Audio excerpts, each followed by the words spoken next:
Seeking to know the paternity status of your children has suddenly become the new cool in Nigeria. A recent popular paternity scandal has brought this issue to the fore, which is now spreading like wildfire. Nigerians have been divided about whether or not it is worth it to know the paternity status of their children or let the sleeping dog lie. So, our VOXPOP team stormed the streets of Lagos to ask Nigerians if conducting a DNA test is necessary or not. And this is what our respondents had to say.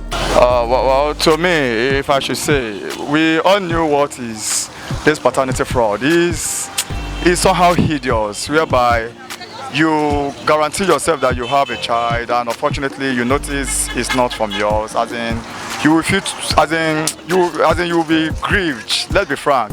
And I also heard that, according to that phrase, and according to doctors from America, they say Nigeria is second in paternity fraud in the world, and in which is dangerous. So definitely is mandatory. If I should be in the shoe, as in if I got married and I notice I'm seeing some child, maybe some kind of attitude or whatever, I have to do to be sure, as in to be well assured, not something whereby if I start training my child and tomorrow I notice it's not my child, I will feel very bad. Have you ever seen a child that looks exactly like a father and still behave like a bastard? So how do you explain that?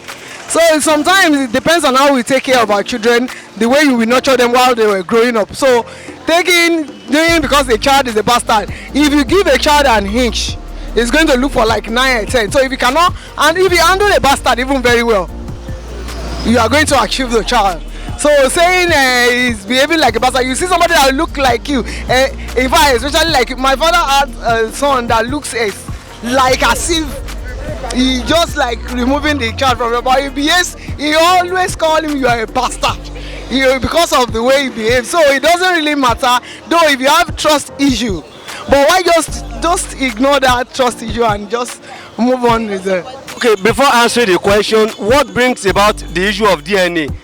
That is, if there is no trust in a relationship, that is, if my wife should have a child for me now, and I didn't, have the belief that the child is mine, then what's the next thing to do is to go for a DNA test to prove if the child is actually mine or not. But if I know that the child is mine, so why do I need to go for a DNA test? So DNA test is for you to prove the child is yours.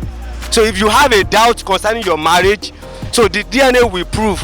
Instead of you having problem or issues at home, go for the DNA. If you have the money, go for the DNA. So the DNA will prove that definitely the child is yours. It depends.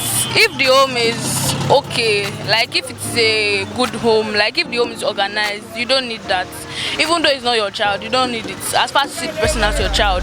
But like if the the way some homes can be, they can be very rough. So like, and the husband does not support the wife does not support the husband, and the husband feels, okay, I feel this child is not my child, the man can go ahead, anybody can go ahead to do it. It is not necessary, otherwise you just want to damage the relationship. Otherwise, just have faith that your woman, she's faithful to you. In as much you have a trust on your wife, she should also have a trust on you. So there's no point having any DNA.